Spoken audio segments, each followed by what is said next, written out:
Ladies and gentlemen, welcome back to the latest reaction video. This time it's going to be from our old friend, Whatifalthist. I have not covered one of his videos in almost 2 months now. That's not because he hasn't put out anything new. He has. It's just the subject matter is not something I'm terribly interested into looking into. If you're a new subscriber and you're from the Punic Wars video, hi, welcome.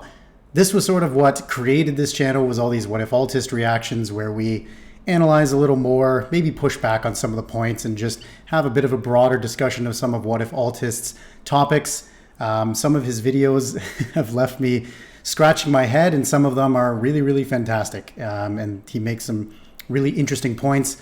Some of them I don't totally agree with. Some of them I do. And today he's got a very interesting video title where I just saw the thumbnail, haven't seen anything else, where it's called How the Internet Will Completely Change the World. Interesting topic. Okay, because I would say that the internet has already changed the world, but I'm sure he's going to get into this. By the way, that's not like me disagreeing, like, oh, your title's wrong. No, I'm not saying that.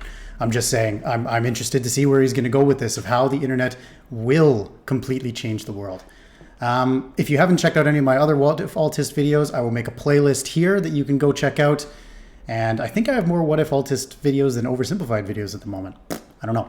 Without further ado, if you haven't already, please remember to like, comment, subscribe. It all helps the channel very much. And without further ado, let's get into this. Totally blind. Don't know what he's going to talk about. Let's find out. 50 years ago, the world was in the grips of the Cold War. The Russians and the Americans had nuclear arsenals that could destroy modern civilization in an afternoon. A group of nerds in the Western world read the sci-fi book The Foundation, about a futuristic galaxy where a genius realizes that civilization's about to collapse, and so creates a colony of scientists to rebuild civilization to deal with that. Over centuries, its colony succeeds and rebuilds civilization. Upon reading this book, these nerds, with the support of the US military, started creating connections between different universities in case there was a nuclear war to rebuild civilization.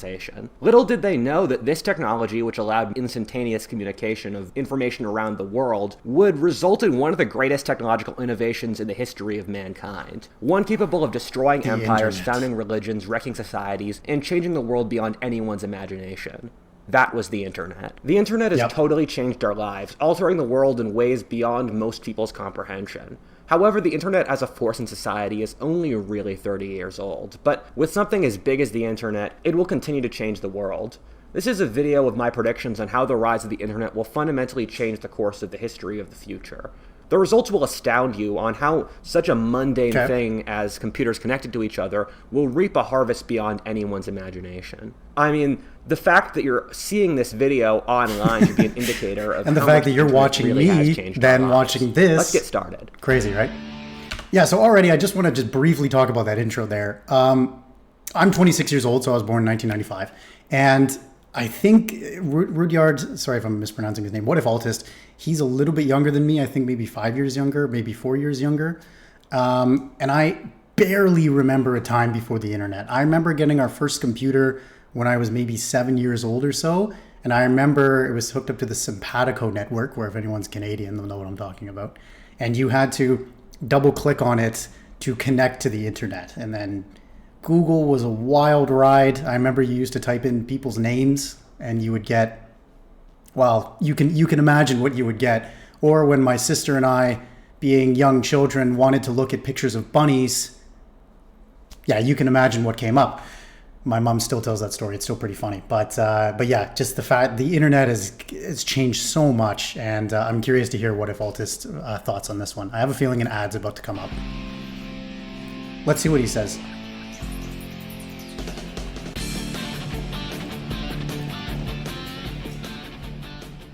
Hi, Destroy the world as we know it. All right, and there's the Whatifalthist that we all know and love. I'm Whatifalthist, and I'm here to bring you a message. The internet has become the primary engine of social posturing in today's world. Is it NordVPN? People looking for new ways to show off online. And because of that, all right, I'll hear you out. What's the no product? surprise established titles became so popular. Established Titles is a company that will sell you a lordship in Scotland. No, I'm not joking. You can become an actual lord holding a... Decadence. Decadence, decadence, decadence. All right, let's go. The internet permeates every aspect of our lives. Think of it this way. We order food through the internet, date through the internet, have pleasure and pleasure ourselves through the internet, get news through the internet, often work, travel, or learn. Everything that we can put through the internet, we have. I mean, hell, even communities of people who want to destroy modern technology and return to a primitive society without the internet have internet communities to talk about that. So I just recently watched a video from Count Dankula about Ted Kaczynski, otherwise known as a Unabomber, where his writings, what's it called? The Revolution of Technology. I don't know. I don't remember off the top of my head. The Anti-Technological Revolution, something like this, is now becoming more popular and more known and more discussed in a serious situation, even though Ted Kaczynski is obviously a mass murderer and should be in prison, and he is. And it's funny that that his books are now being discussed where? On the internet, right? So there's definitely that irony there. Because the internet's only been around for 25 years, this means the internet over time, and probably centuries, will affect every element of our societies. Thus, I'm dividing this video between different sections showing how the internet will affect different parts of our civilization, whether religion, social class, the economy, war, etc. We will move through the most mundane to the biggest, gradually showing the effect the internet will have upon our entire civilization. The internet has resulted in some ways the best and the worst of times. I think our descendants and future generations will in many ways view this current era of history as spectacular and romanticize its dramas since it contains a dynamism that comes from this extreme. On the positive side, the internet allows massive ease. Think of how insane it is that with a press of a button, someone can deliver food to your house of nearly any kind of cuisine you'd like, normally within an hour. Amazon is in many ways technological wizardry in that they deliver practically anything extremely quickly to almost any area of the developed world. The internet allows rapid communication and thus people to meet and talk in ways that would have been impossible beforehand. To just put a little bit of perspective on this, think of all the bizarre crazes that can only exist with the internet. How, for a brief second, you can have the whole Western world and beyond think of the Amber Heard trial, and then immediately get bored by that, and then focus upon some other thing like a funny viral video, a political scandal, a new popular movie, and the list could go on endlessly. It's easy to forget that in the 18th century, it would take 4 months for information to travel from London to New York, just across the Atlantic. Now, it's almost as if the whole world is a single village where we can gossip instantaneously. However, this brings up the negative sides of the internet, of which there are a couple. Here we go. The reason I say that future generations will romanticize our times is that we will be both remembered for the pain our era has, and at the same time, the early excesses of the internet age that we do not understand to be excesses yet. I think a good example of how the internet's affecting society is how brutal and yet spectacular industrialization was. On one side, you saw massive gains, and that humans could produce so much more than they ever had thought possible before. Cities could rise rapidly out of small villages because that's where the industry was, and Europe's armies could now destroy the most powerful empires of the non-industrial world instantaneously with no casualties. Wait, how is Greece colonized by Europeans by 1920? What? And how industrialized? Whatever. Let's just keep going. However, at the same time, industrialism... Also, I think you forgot Belize here. Is Belize on this map? Wait, hold on. No, he didn't. Okay. Most powerful empires of the non-industrial world instantaneously with no casualties. However, at the same time, industrialism was unbelievably brutal for those who actually had to live through it. You had factory workers who would work 16-hour days, people living in horrible slums with starvation wages, mental health was at some of the worst levels in all of history. There was a reason communism was as popular as it was. It's because the life of the working classes were intolerably painful during industrialization. A big reason... Right, and this wasn't just communism either, right? This was just general social welfare, right? Whether this took place in forms of social democracy, socialism, communism, whatnot, name your ism of the week. The fact that working class rights, especially in places like Britain, Germany, and kind of to a sense the Austro-Hungarian Empire at the time, particularly in Vienna, for example, where I currently live, really pushed workers' rights forwards during this brutal time of the Industrial Revolution for workers, right? The idea of an 8-hour day that now we sort of don't even really think about. That's normal. Again, in the Western world, there are obviously places that have the 12-hour day is normal. Please don't get me wrong. I'm not ignorant of that fact. But this is really thanks to these struggles that we had and that was taking place during the sort of organized labor movement throughout the late 19th century to the early 20th century. For that was that there just weren't the social norms that existed before to deal with the massive changes in social relations that came with industrialization. Beforehand, people lived in rural villages, worked the land that was under some kind of feudal landlord, and worshipped their old religions. However, once the norm... And what's interesting, too, is that a lot of Europe... Sorry, I'll just make one other quick point on this, is that a lot of Europe, even up to through the 1920s, through the 1930s, right, especially in Eastern Europe, most people live in a sort of agrarian society, right? And that the Industrial Revolution is still, not as much today, but up into the 1950s was still being introduced, so to say, or people were being brought into, if you will, the Industrial Revolution and its effects, its jobs, factories, everything like this. Became a wage worker in a big city. Of course, things didn't work out perfectly since there wasn't a precedent on how to do it properly, and so people automatically got the worst possible result. I think an important lesson is that whenever you have chaos, the unscrupulous will use it to abuse other people, and during industrialization, factory owners could abuse their work. Yeah, exactly, where they're closing a clear binary between work and work, right? Work and non-work, sorry. And so cows still need to be milked, right? Work never really stops, right? It doesn't matter if it's Saturday. There's still tasks that need to be done. Workers, because there wasn't a precedent on what to do right. People normally view their era of history as a high point of history, and the preceding eras of history as savage and worse, leading up to, of course, our era being the best. It's funny that every era believes that, though, and it's very interesting to see eras of history that we view as depressing and much worse in our era thought this as well. The Victorians, who we normally... God, Whatifalthist, you're a professional YouTuber, man. Use one microphone. View as an era of prudery, poverty, and slave labor conditions, totally viewed themselves as the end point of centuries of progress, and their condition is much better than their ancestors. The Middle Ages that we view as a cesspool of barbarism, ignorance, and filth even called themselves the modern world, and they viewed the Catholic Church as an institution of social progress that was gradually leading the world towards godliness. Yeah. We see the same factors today, with a good example being the implicit assumption in social justice in which we have the moral superiority and so have the right to tear down statues of historical figures without understanding that in the same way they could be wrong and make mistakes, we're going to do the same thing. Likewise, the condescending attitude with which we often treat the past. However, whenever people behave... Who defaces Lincoln statues? What a weirdo. In cruel and bad ways, you know psychologically it's coming from a fundamental insecurity. And in our treatment of the past, that insecurity is our stress at our own times, and especially how quickly the internet has changed them. In other words, we feel the need to denigrate and make the past look worse to make our current lives look tolerable. The biggest pain of... Yeah, okay, I see what he's saying, but again, I have a feeling that this is the sort of like, yeah, okay, true, but I don't know if that really falls to most of the population. I get what he's trying to say, but I don't know. I'd have to think more on that. But just initial reactions like, okay, sure.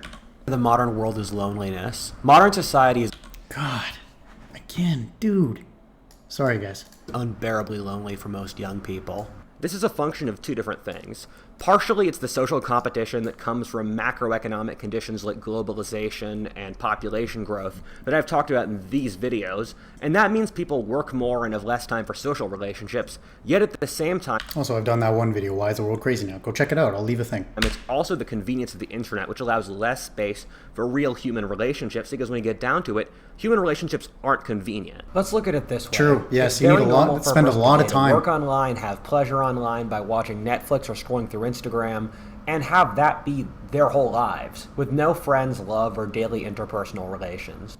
Compare this to the conditions that humans evolved for, in which we live in villages and have intimate human connections from people we knew all the time. Humans have evolved to be social, and loneliness is as deadly for shortening lifespans as is smoking a pack of cigarettes every day from studies. Our psychologists evolved for the last ice age, and back then if you didn't have a tribe, you'd starve and die when a tiger tried to eat you. Thus, when people don't have strong social communities, they start to feel depressed and scared, which is what's happening now. How many of you know your neighbors? How many of you would know how to meet your new best friend? Or if you wanted to meet a new romantic partner that you'd marry, how you'd go about doing it? Or find a church filled with cool people who get you? These are problems. Yeah, and so, actually, I'm going to let him literally all young people face today. It's shocking when I... Yeah, and so I think the main point here, and I think as I've gotten a little bit older, again, I'm only 26, come on. But as I've gotten a little bit older, I've realized, and it's funny coming from someone who's literally talking to you right now, making a YouTube video, and also is a Twitch streamer, the more you go outside, the happier life is going to be, right? And that's not just in a mean way that like, oh, everyone who plays video games is a loser. Trust me, I've played more than enough video games in my life. But the more that you go outside and even things like if you like really nerdy things, right? Going and playing Warhammer, which I used to play, playing Dungeons and Dragons, which I've dabbled in, and actually getting together personally, right, in a club or with your friends or anything that like this is just such a more rewarding experience than playing games online. Again, playing games online, I've done tons of it. It can be also really, really helpful for socializing and whatnot, but it really helps. Just go outside, man. Meet elite young people or successful and charismatic young folks like celebrities, CEOs, or political linchpin. And by the way, to meet all these kinds of people, this is my opinion, is one of the reasons what college and university should be for, right? Is that you can, if you go study history, business, math, biomedical technology, whatever, that's the program my sister's in, you can go meet like-minded people that most likely share your interests, you can form a bond, etc. That's what I think is one of the most important things about college and university that never gets talked about by anyone. But for me, it was one of the most important factors of going to university and then later pursuing my master's, which is what I'm doing right now. And how they still struggle with this. I've even met professional socialites who still feel lonely on a regular basis, and these are people whose job it is to socialize. For me, myself, I feel simultaneously overwhelmed with the amount of socializing I do just online, but because there's so much of it, well, I feel lonely since it's very hard to have real connections with someone in the same physical space. True. Sadly, stuff like this tends to feed back upon itself, thus resulting in negative cycles that just make things worse and worse. It always shocks me how, for lack of a better term, most people are so scared and group-like. And it also really shocks me that social anxiety is the dominant force in escalators. Okay. The world in a lot of cases. And more people are scared of public speaking than are scared of death. By the way, and this might not shock you considering the type of videos I make, but public speaking is like one of my favorite things to do. I love public speaking. My biggest fears are I always get volunteered to do that. Marrying a horrible wife, or being killed by a totalitarian state. Let's say if both you and your neighbor realize you're lonely and don't like the Whatifalthist community, or you see a cute girl walk down the street and both of you want a romantic partner and don't have good options. However, if you were to knock on that neighbor's door in much of the modern world and ask them if they'd like to come over and have drinks at your place, or start chatting with that girl, they would immediately condemn you as desperate or a weirdo, even if they secretly, desperately desire that connection. To accept those invitations would require that those people admit their own inherent loneliness, which is too painful for the vast majority of people. We tend to downplay this loneliness as a society since to deal with it would be too painful.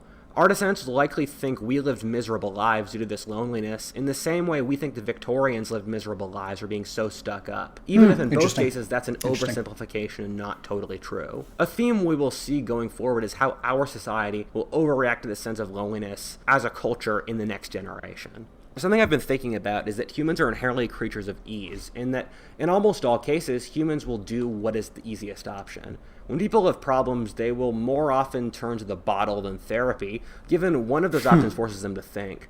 The reason social media is able to take over society to the degree it has been is that the apps were designed in Silicon Valley to be addictive, so we don't have to think about them. They're designed to go through our mental filters so that we spend all our time on Netflix or Instagram, and then we look up at the clock on our screen to see that 4 hours have passed without a thought passing. In many ways, my generation, Gen Z, or those born since 1995, have been screwed since we've been shoved into a giant social experiment of trying to put all of our lives into social media. Our set has been addicted to social media, on average spending what amounts to every moment we're not working on screens. And this has had profoundly negative effects upon my group. The addiction to screens, and I must say this again, but these technologies have been explicitly designed to be what amounts to addictive, means young people socialize less, have less life experiences at all, and the like, sucking the lives out of them in the same way that addicts spend all their time with their substance rather than in the real world. This is a generation divided between those who choose to rise to greatness and those who spend their lives sucked out of them due to the misfortunes of the turning of the wheel of history. Okay, it's not that dramatic, but overall, his main point, I personally got rid of all my social media in 2019, I think. Besides, well, I mean, this YouTube channel is a little different, and Twitch, obviously, but besides LinkedIn, which I need for my job and to get jobs. But it was a really, really good decision, and I would encourage anyone who's interested to look more into it and maybe try it out themselves. Try it out for 2 weeks, see how it changes your life, and yeah. To see what direction that wheel turns, we'll look at in the next section. This is where it's going to get classic Whatifalthist. Similar to the printing press. With the printing press, the spread of information became much more rapid. Beforehand, you had to write everything by hand, and afterwards you could instantly print thousands of copies. You would think this would be universally positive. However, it then resulted in 150 years of savage religious wars that tore the continent of Europe up. Peasant rebellions tore across Germany as people challenged social assumptions that had existed for centuries. In many ways, I believe this is similar to political crises we're facing right now. The thing with dissemination of information is that it allows people with similar agendas to congregate. This strangely allows political radicals to meet up and organize much more easily. In Luther's day, with the printing press in the 16th century, it was that people could spread the Bible more easily, and thus people realized the inconsistencies between the Bible and how the Catholic Church acted, thus resulting in the mass spread of Protestantism across Northern Europe. We see this today with further political radicalization. Back in the day, people... What's interesting, though, is that this is always... There is definitely more political radicalization than ever, but I always find it interesting that people always use this graph specifically.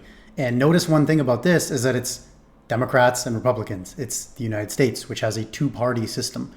Now, while there's also studies that have shown that there's more division, for example, in Canadian politics, which is what I'm far more versed and interested and know more about than American politics, but I would be curious to see if this is also happening in somewhere like Germany and, well, Italy's Italy, but, you know, Sweden, even somewhere like Japan, right? South Korea, Australia. I'd be curious to see that. Maybe you guys can let me know in the comment section below. Has division increased in your country since, let's use 1994, for example? And I'm curious if the general theme is yes, do you think it's as much as this graph portrays here? Watch the same centrist news channels, which kept politics within similar discourses, and the population's idea of what was appropriate political discourse within a certain range or Overton window. This is like how the Catholic Church's doctrines were viewed in the medieval world. However, today, political radicals only read the news that they want to read from their perspectives. And since these radicals congregate, they create a cascading effect in which their radicalism just keeps being reinforced by other radicals. Examples of this within recent history are the rise of the alt-right and social justice. In both cases, these are groups where the dominant mainstream parties would like to go away, yet due to the internet allowing radicals to congregate, they've been taking over the traditional party systems and seizing greater and greater controls over society. This is similar to how both Protestant and Catholic radicals seized control of their faiths in the Reformation. I think a good non-political example of how the internet can affect politics that's demonstrative of the underlying trends is Disney, and its relation to its own fans. Disney and the intellectual properties Disney owns, like Marvel and Star Wars, have very loud and energetic fan communities. What's happened is that Disney tailors more and more of its actual content around what these digital fan communities want and their expectations. This fits with fan conspiracy theories about movies, various bizarre social justice prescriptions, and stuff like that. Although Disney is really still in charge, they let themselves be dominated by the crowds, changing their movies so as not to get the ire of a digital crowd that might lower their revenue. Ironically, this is basically the exact same process as how political parties have been humbled with internet radical movement. Donald Trump is the best example of this, as a politician using political clout and crowd chasing to get power. In the whole rest of this channel, I talk about the future of politics, and I think for a bunch of reasons we're going to enter a period of massive political and social turmoil as our current world system ends. In Talked about that conflicts before, like too. this, the ideological armies will be formed and radicalized through the internet, which allows very easy group formation under special interests. One key thing that I want to point out here, and what he says is that he says, on the internet. And that is the very important point. I don't know about your experience, but in my own experience, even when you talk to people that are, what's the term? I think that it's the always online crowd or whatever. I don't know. Anyways, whenever you talk to these people in real life and you just have a one-on-one conversation, you just have like a good faith conversation with them, they always dial it back.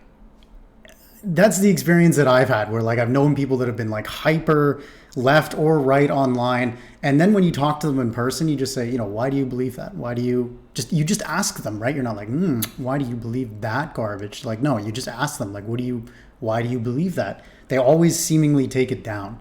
So, like I said before, I think the best thing to do, like, is just go out and just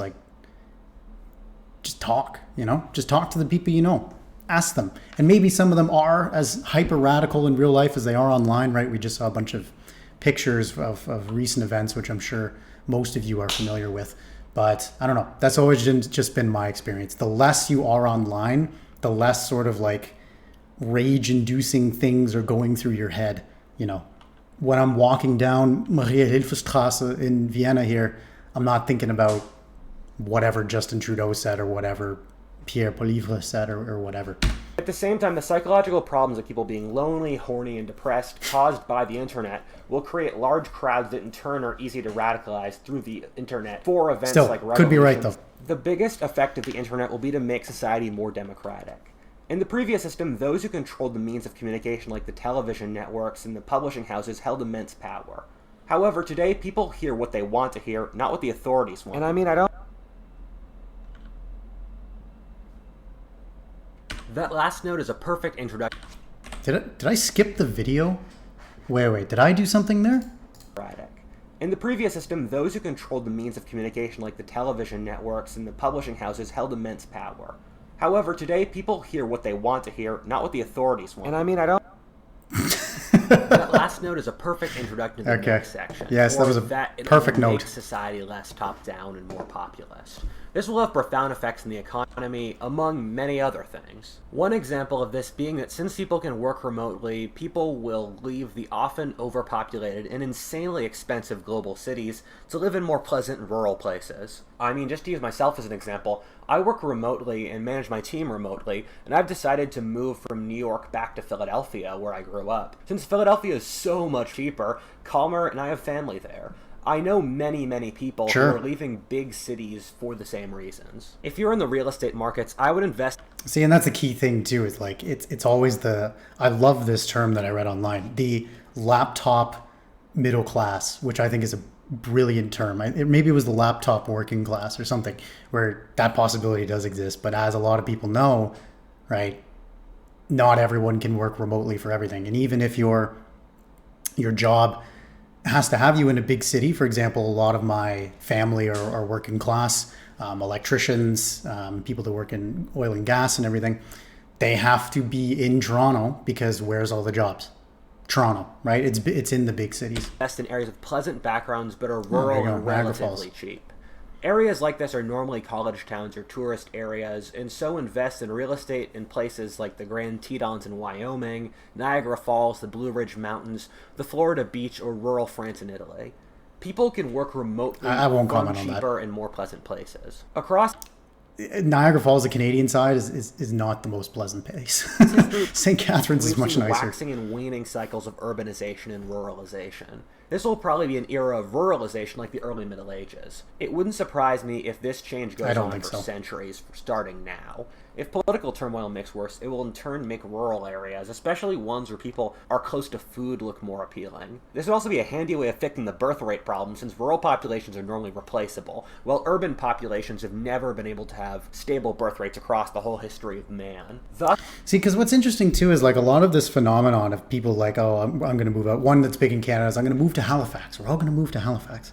And, you know, while COVID was obviously the big awakening for remote work, right? People really realizing, but it always has existed. And so I wonder if in 5 years, I think there will be obviously a change, but will it be as significant? Tough to say, but I'm a little bit more skeptical on it because like I said, remote work has existed for years, right? I started remote work in 2018 for a company that had been remote working since 2015. Say la vie. The political crisis will in turn make people move into the countryside, and as I talk about in other episodes, this political crisis will be caused by population collapse, and thus this political crisis will mean people will move to the countryside and have kids, which will fix the problem. Speaking of medieval economics, again, whether they stay there though, in which more and more people are employed. That's the question, right? If they move out to, for example, to use a Canadian term, if they move out to, you know, I don't know, where's somewhere up north. Like if they move to Allison, Ontario, right, or north of Barrie, Ontario, then are they going to stay there or are they going to eventually end up back in Toronto? It will likely create self-employment conditions where people say, make their own bread, and then they sell it via new bread Uber to clients. You have to keep in mind that companies run big costs through administration, and so if digital services make it easy to communicate through smaller, more organic organizations that will outcompete the larger, more top-down ones, it would result in it being more economically feasible, which is, again, pretty economically similar to the change that went between the classical to the medieval world, where you went from these big slave estates to small peasant farmlands. People also hate working in big corporations, which feel soulless and meaningless, and so then why do people keep doing it? Being self-employed in the gig economy and working in a big company, almost all folks will pick self-employment, thus further promulgating this economic trend. No, because the issue is that it doesn't offer security. Simple as that. Thing to keep in mind it's not as stable. The low wages we associate with the gig economy are more a function of how we have way too much labor for a healthy economy, rather than a gig economy itself, which could supply good-paying jobs. One of the big things of big corporations is that they provide a degree of welfare and stability for society, given just how fucking big they are. If you're sick for a month, your corporation in America legally has to pay insurance costs and can't fire you. Meanwhile, if we were in a predominantly gig-based economy, that's not the case. Yep. Thus, we'd probably end up seeing some form of welfare of a universal basic income type be put in place in most countries as a form of basic welfare if we move to a predominantly gig-based economy, just to give people a psychology of security that the voting public wants. Wherever you see some group using a monopoly on information for wealth and power, the internet will rip it up going forward. One example being the universities.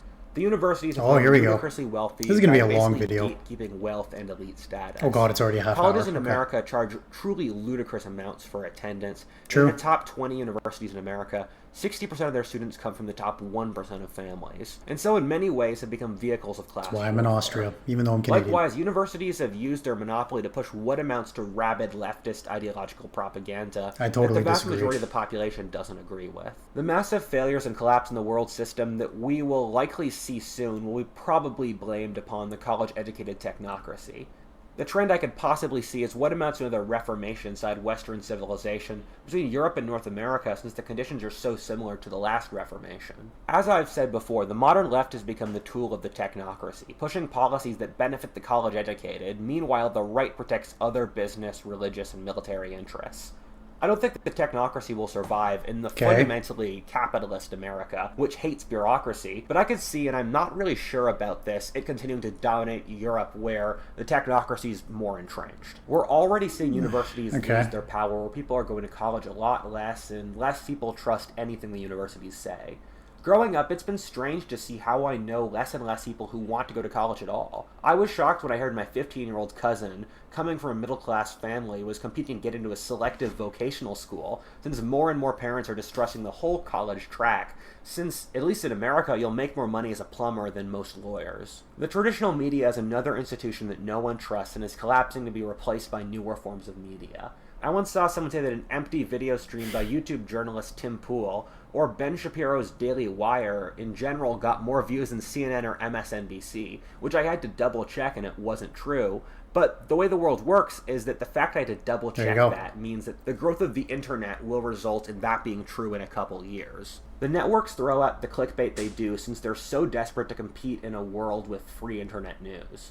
Fundamentally, I think this competition between digital and traditional media will be good, and once we're over with our current crisis, will make both become higher quality and of better journalism. What I'd guess is that half of the traditional networks go bankrupt, the other half get new leadership who forces them to regain their journalistic integrity and honor. Meanwhile, you'll see guys like Ben Shapiro, the Young Turks, or Tim Pool morph into being news networks in their own right. See, the problem is that, like, and again, this is so coded in American context that it's hard to really comment this in a worldwide phenomenon. So in America, sure, maybe. My favorite news network ever is the Tagesschau, which is a German news network, which is the most boring news network ever. I love it. It's great. If you can ever find the Tagesschau with English subtitles, highly recommend. I think they're actually on YouTube, so you can just put on the auto sub. But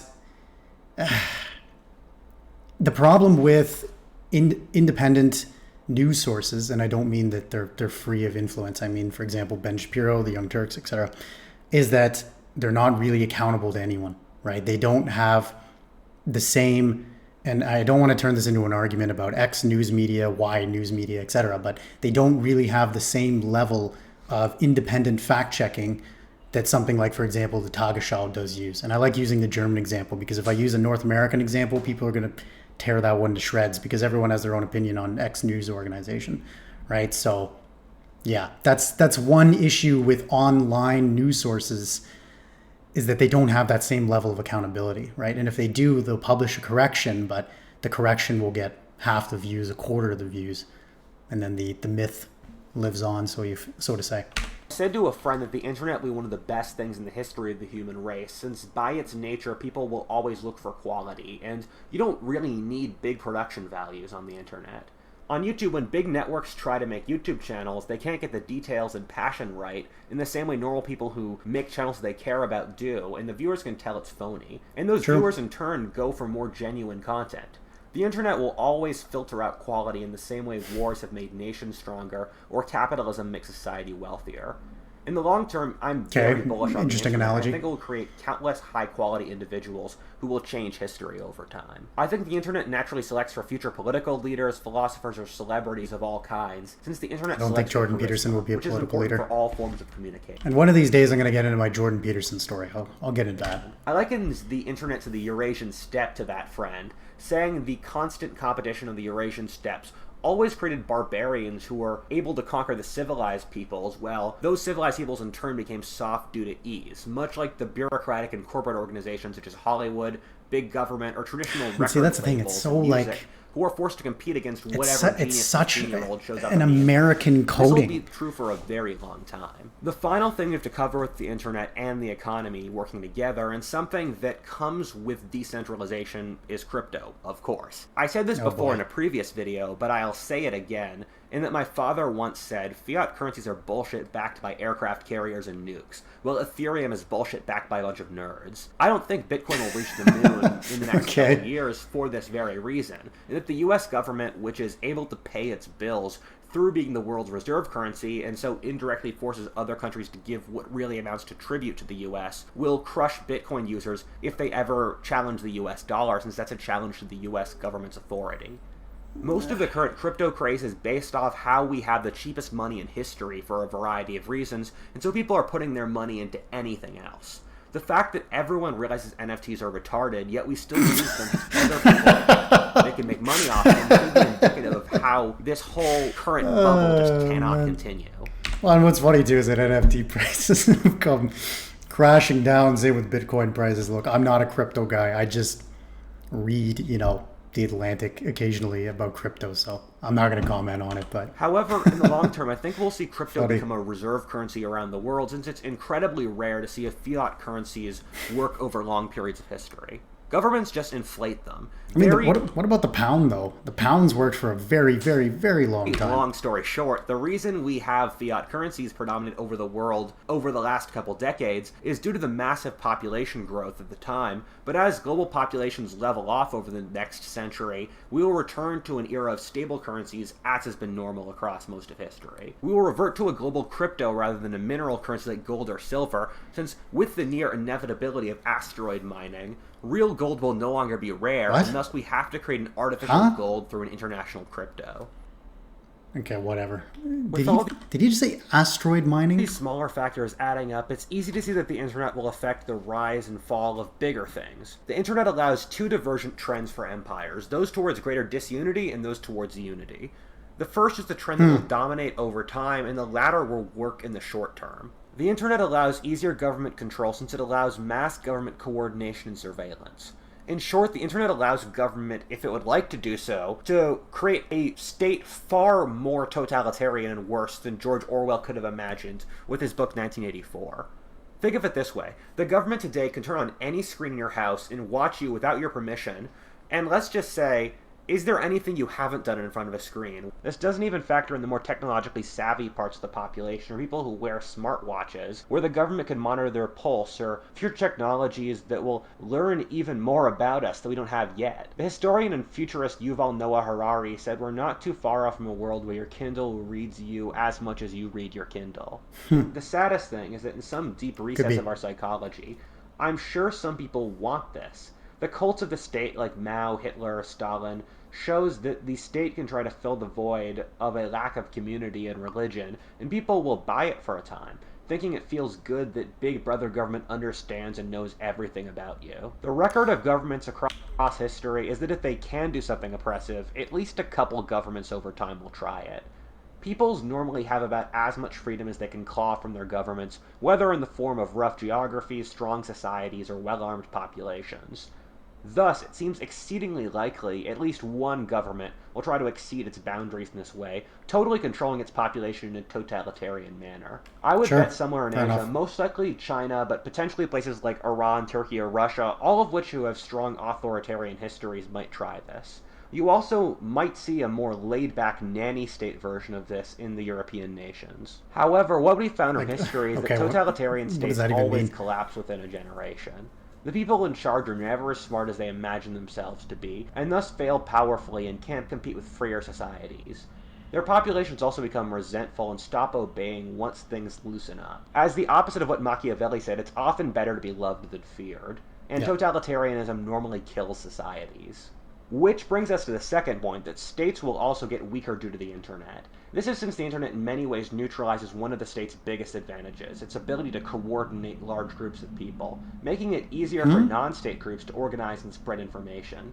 We see an easy example of this with the Arab Spring, in which non-state rebels were able to basically bring every country in the Arab world to its knees. You have to keep in mind that much of the world that the state is a pretty recent and weak thing. One of the best political science books I've read is Political Order and Its Origins by Francis Fukuyama, which is about how the state originated in different parts of the world through the different various histories and social groups that existed there.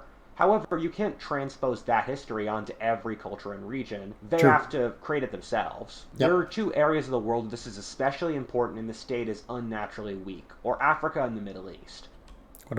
What about, okay, whatever. The Middle East people tend to be loyal either to their tribe or the broader structure of Islam. The European colonizers, however, divided Arab peoples into small, weak countries that their local elites try to hold lines in the sand. I have a theory that's going to take forever to explain, but I think a new caliphate will form in the Middle East, probably led by the Turks, as the Islamic world industrializes across the next century. The history of the Muslim world has been dominated by... yes, here's his famous Turkish Empire. Everyone loves to talk about his Turkish Empire. These large caliphate that apparently eats Bulgaria. Theocratic empires. As ISIS and other various Islamic states show, there's this is the key thing here. In 2015, right? It looks very different now.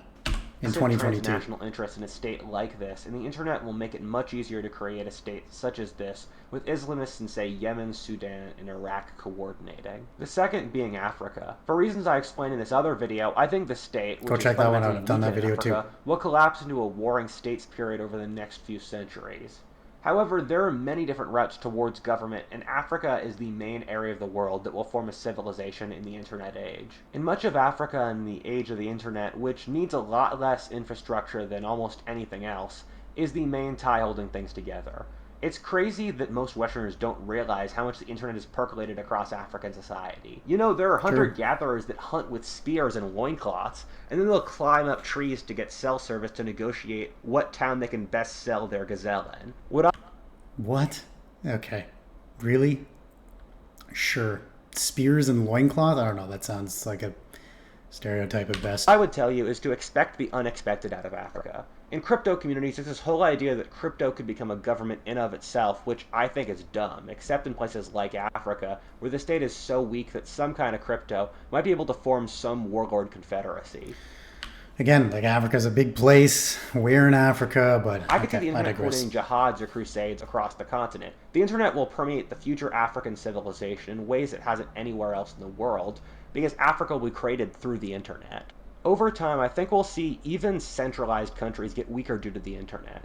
In the US or Europe, for example, grassroots movements would get more powerful, as would various special interests that would coordinate through the internet, like civic groups, guilds, ethnic groups, and the religions that would create counterbalances to government power. To speak on this further leads us to the next section. Okay. The rise 44 minutes. All right, I'm going to try will result in new waves of get through this. I want to make this less than an hour. Buddhas, Confuciuses, and Socrates. That may sound grandiose, but just let me explain. I think the key factor is that the internet shows factors similar to how the coin-based mass markets forced the creation of traditional religions like the ones mentioned above. Around 500 BC, you saw big markets come into existence in the same way they do today, with people working for wages and much higher frequency, longer trade routes, and exchanging gold coins. There's a wonderful book that covers this called Debt: A 5,000-Year History. The key similarities are that both the internet and the rise of markets totally changed social relations through making communication more direct. Before 500 BC, society was controlled by social relations where, let's say, you know everyone in your village. All the ideologies above invented the golden rule of do unto others as you would like to be done unto yourself, since the world didn't need that, since if people acted like shit, everyone in their village would gang up on them. It's like the internet where, back in the day, people were held back by their senses of decency in face-to-face communication. However, with both the rise of mass markets and the internet, it let out the shadow, or the negative parts of our personalities we try to repress. In the ancient world, this resulted in things like mass slavery, sexual predation, giant evil empires, and the like. The market allowed mass oppression, and the big religions were social rebellions by people against their cruelty, looking for some decent compromise. Meanwhile... But then wasn't a lot of slavery also justified by those religions too? Right? Doesn't the coin flip both ways? But... Well, today we have people being total douchebags online, the internet being used to justify insanity like the social justice movement, mass loneliness, and social collapse. Genocide across Asia, and the thing is we've only really had the internet as a big force in society for the last 25 years, so again, the word collapse, it's like, okay. Things will probably get worse, especially if we have major wars and recessions soon, as I believe is possible. Having this many moral issues, for lack of a better term, will force many people to realize the necessity of explicit moral philosophy, not political philosophy as we've seen. I mean, mankind's ability and compulsion... Again, like Reddit, when you talk to people in real life, they act pretty different. Evil is obvious to anyone who reads an internet comment section. At the start of the Axial Age, you saw various political internet ideologies saltiness, like Kautilas, Sun Tzu's, legalism, the Greek might makes right, Roman secular nationalism, and other things that there were political solutions championed by governments to rule the populations, kind of like our secular ideologies of the last century like fascism, Nazism, or liberalism. However, over time, people realized that politics wasn't the core of the human story, and we need things that deal with human frailty, which will likely happen soon. The way societies deal with collective problems are things where if you can get much better results through cooperation, but it's difficult to get individual people to cooperate because they'll benefit more if they free ride and cheat, is done through religion in societies. Christianity says polygamy is wrong since having 3 wives is hype, but if more than a certain amount of people do it, it has really bad effects on society, since it creates an angry underclass of men. Alternately, all religions tell people to act fairly since you can benefit personally from not acting fairly, but it kills society. Today we have so many social problems that stem from the internet, whether how to have people socially interact with each other, how to give them meaning, how to make people less mean online, how to deal with screen addiction, social rules around screen time, etc.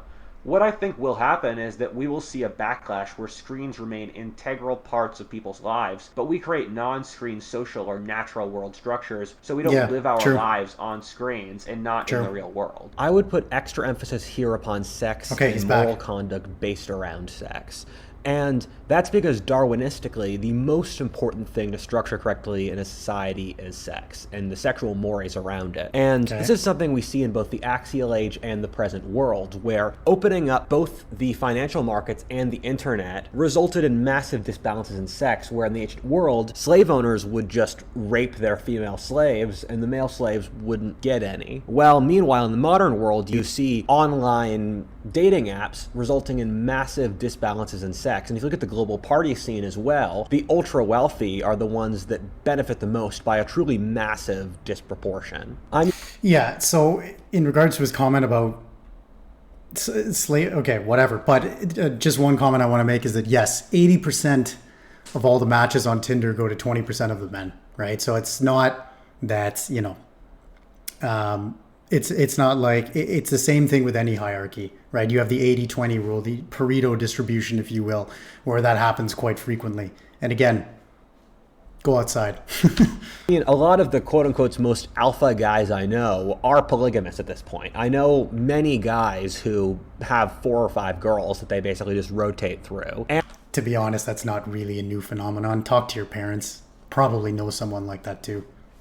And that would have been completely unimaginable even 20 years ago. I don't think so at all. That's no. The thing that I find amusing is that modern feminists say that sexual mores are ways for the patriarchy to control women, and that women should be sexually liberated. And that's kind of silly for a couple of reasons, but one of the biggest being that whenever societies remove sexual mores and terms of sexual conduct, what ends up happening is that powerful men use it to sexually dominate and use women in large number. And you don't really have a balance between a society that has strong sexual norms or a liberated society, because once you get sexual liberation, powerful men use their various tools to control women, and women can't organize themselves in a way to resist the patriarchy.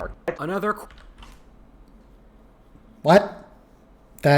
Okay, that was worthy of a dissection in and of itself, but yeah, this video is 50 minutes long, so I'm going to keep going because I would have to watch that 4 times over to understand exactly what he means by that, but that did not sound right to me at all. Question of religion and the internet and sex is pornography, where beforehand almost every religion full-handedly denounced pornography, but now we're in a society where basically everyone has watched it, and it's totally accessible for free.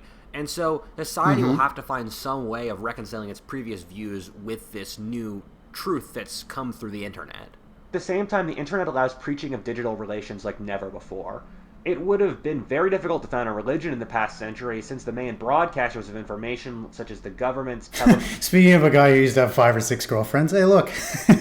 television networks and news, alongside others, were status quo, and they wouldn't support the foundation of a new religion that they would view as inherently crackpot. Jim Jones. However, the internet is almost perfectly structured for this, in that it allows groups of people to gather around specific cult leaders, let them form personas talking directly to their fans, pays them to do it, and allows them to talk out whatever they want to. This is similar to how trade made the axial age world into a place where it was very easy to create new religions. The prophets would stand in the markets and preach, since that was a place where everyone gathered, and that was a place where information would spread across the world, even from your towns as merchants travel. The new trade routes and the roads built by new empires like the Romans, Chinese, and Persians allowed rapid transport that created a new age. An age that will likely be replicated soon. Whatifalthist, and thanks for watching. All right, yeah, those comments there at the end, not so much, but nonetheless, interesting video. One that didn't make my, yeah, it's that Future of Europe video kind of killed me there, guys. Anyways, let me know what you guys thought in the comment section below. That last little thing there about religion, I don't know. I wish he had to put that close to the beginning, because then I think I would have paused and analyzed that a little bit more, because that just did not sit right with me at all. Maybe it sits better with you. We can discuss it in the comments. I would be happy to. Thank you all very much for joining me on this one. We'll see what other new Whatifalthist content comes out. And if you have any recommendations, be sure to put them below, or join the Discord and put it in the reaction video suggestion section. Thank you all very much for joining once again, and I will see you guys in the next video. Take care.